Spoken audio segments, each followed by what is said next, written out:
Silah arabalar gidiyor. Abi ambulansla beraber. Beraber geliyor. Ambulans gelse itfaiye. Ha?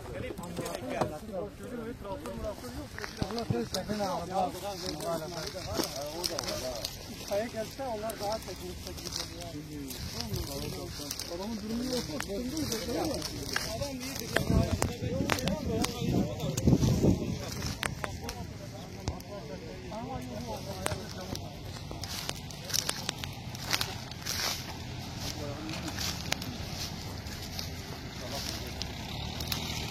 Şimdi öyle çıkmayı zorla takıyor. O çıkmaz abi. Ne itfaiye için 5 dakika gelir baba. Bırak. Onu öyle çıkartamazsın. O batan bir şey var mı? Sen kendi fazla Sana bir şey tepki etme, bakıyor tepki etme. Hareket et. Sen hareket etme. Hareket etme. Hareket etme. Seni bak onu kurtaramayız. Ancak bu araba o gelse